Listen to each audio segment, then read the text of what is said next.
everyone, and welcome back to my channel, Bramble Reed. So guys, this week I have something a little bit different for you. We've stepped away from sewing and we're doing something a little bit creative to get your creative juices flowing. And actually, because of this DIY, I was thinking of puffy fabric paint. So what I wanted to show you is this. I've seen it all over Pinterest and Instagram, and it is the DIY thrift flip. Learn how to DIY a clay vase out of your household products. And this is so cool. I did a whole bunch of them because I loved it. And I also think it would be a cool Christmas gift if you can get like a glass one and then you do it and put a whole bunch of Christmas bath bombs or something like that that you make. Now before you start, subscribe to my channel by hitting that red subscribe button, and also don't forget to ding that notification bell. It will let you know the next time that I upload.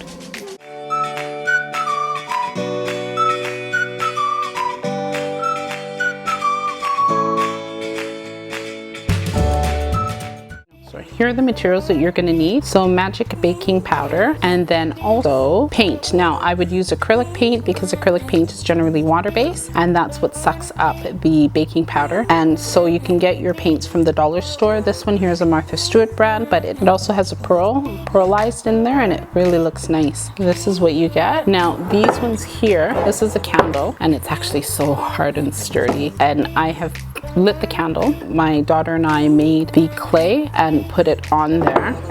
And this one is mine. I did it, but mommy did this bumpy part, and she wanted it a little bit like, see those brown parts?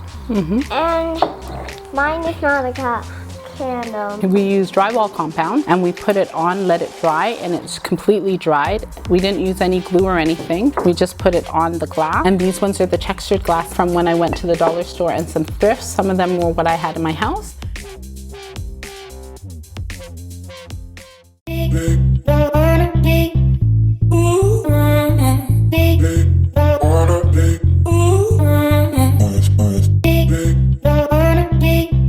So after you add the baking soda, it will start swelling up because of the water that's inside of the acrylic paint. And you can start seeing it's already doing it. And I'm just gonna leave that for now. And then I'm gonna do another color. So one bottle of this is close enough to 1 cup that you can just use 1 container. And look at the reaction of this. I'm gonna start using it. I actually thought I'd get a little bit more time. Let me see if I can mix that other color I wanted.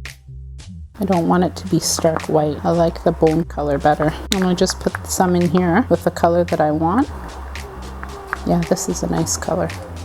And then I mixed that other color with the white. Just change the color lightly. It's very pretty. I don't know if you can actually see it, but it's not bone white. Now I'm gonna use a brush. I do have the foam pads, but I think I'm gonna use a brush. And the first one I'm gonna try is this one. So let's see what happens. Nice. Gosh. This is so cool. This is actually a good project, I think, too, for kids because it has a little bit of science in there. What I did was I add more paint, and I wanted to see what it would look like on this. So, oh, there we go. Look at that, nice and thick. And then you have to let it dry. It actually looks really nice. I don't know if you can see it, and it looks way better than the white, and I like the texture. So these ones here, some of them I did from home. Some of them, this one I went out and bought because I wanted to see what it looked like with the texture on it. And one of the things that you want to do is when the mouth is open, I think it's really smart to go inside as far as you can see, okay? And then we're gonna leave that, let that dry. And I'm gonna try one more that I have, and we are going to add brown. I'm gonna add gold to this. Gold will be nice. So remember, when you add more paint, you need to add a little bit more baking soda. This one I did that lighter color. Oh, and this looks nice. Okay guys, look at that.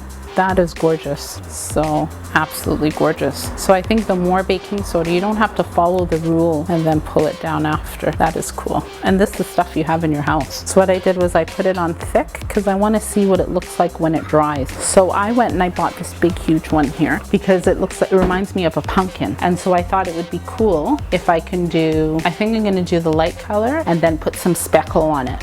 So let's see. I like the glass better. Oh, look at that. That's beautiful. Hopefully you can see the nice texture that it's giving. Lightly going over all the street to make sure that it truly looked like a terracotta. And I think I'm gonna go back over that other one, that one there, and instead of doing that, I'm just going to do some spackle on it so that it has a little bit of an interesting design. So welcome back to 1 Minute of History. The question of the day today is, how was clay discovered? So at the end, I will let you know what the answer is. First question is, when did humans first start using clay?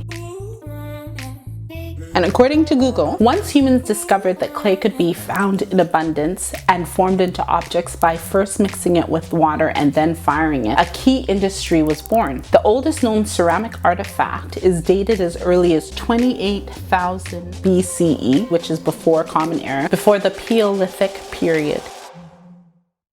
Now, who invented the wheel?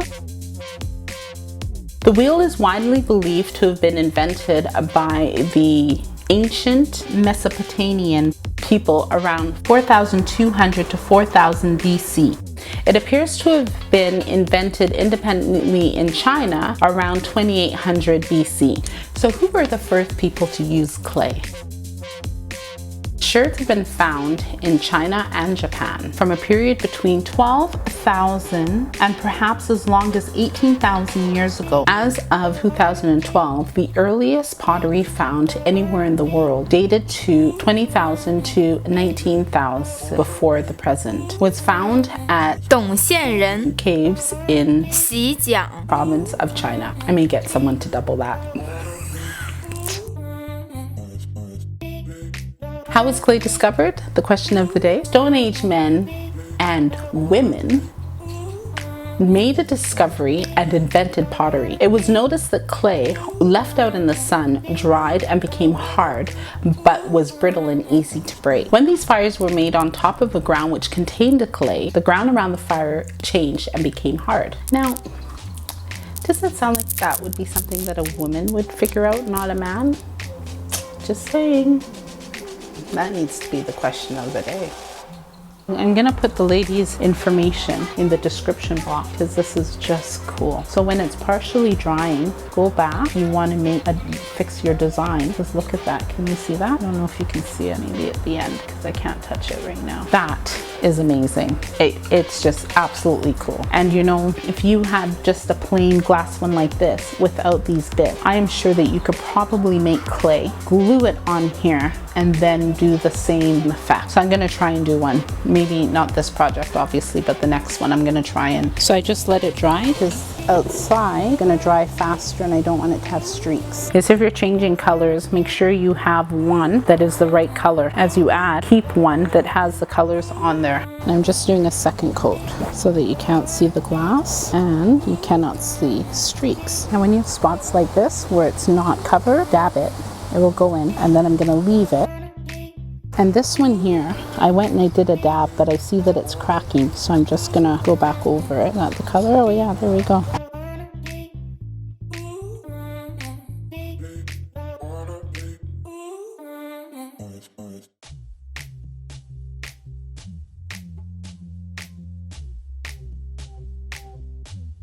Now when you're adding the baking soda, what I've learned, it's really up to you. I know that they said that you put in half a teaspoon, but what you're gonna do is, all you want is the reaction so that it looks like pottery. So I use a small amount so I have more control over how much I waste. And then I just put it in and you see the water is being absorbed into the baking soda, and that is what's causing the effect. And there you go. And now if you want it a little bit thicker, because this is what I've learned, is that all you have to do is add some more baking soda and watch it turn from that thickness to a little bit more stony thickness.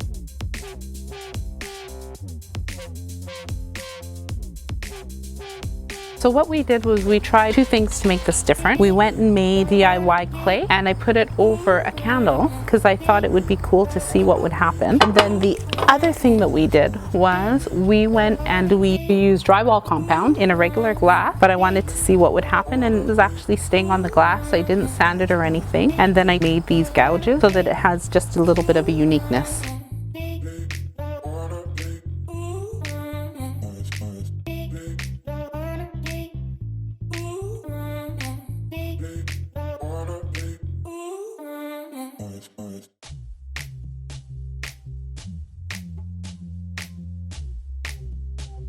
I should have put the lighter color on first and then put the darker color on top of it and then brushed through so that it gave it this cool kind of design. So what I did was I put a large amount of baking soda in here so that it gave the reaction that I needed so that I can kind of make up for the error that I made. This is one that has a drywall compound on it and pottery kind of looking, but right now it looks really cool. I may take a sandpaper and kind of sand it down a little because I'm still able to mold this part, kind of get it the way I want.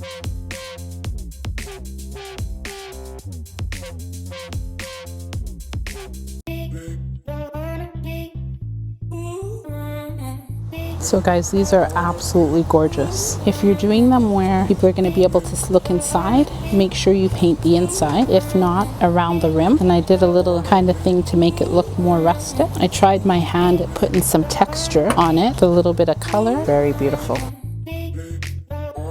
The textured ones are gorgeous, but you can create your own texture, but it still looks very beautiful with the little dots. And this would be an amazing gift, or even if you're sending someone flowers, you can just make it look a little bit more expensive when you use those dollar store glasses. We've come to the end of another video, and I wanted to thank you guys so much for watching. So what did you think of the video? I thought it was amazing because then it gave me ideas that you could try and convert your fabric paint into the same type of texture. And you can do clay pictures at the back of your jacket, on your sleeve, something really cool. You can try and start using that as long as you remember that you need a water-based paint, which I believe fabric paint is a water-based paint, but there's something in it that causes it not to run. However, I will do research on that before I even attempt it. But guys, thank you so much. Anyone that is new, think about subscribing to my channel. It is free for you and it means so much to me. And then also don't forget to hit that notification bell. It will let you know the next time that I upload. Take care, and I will see you later.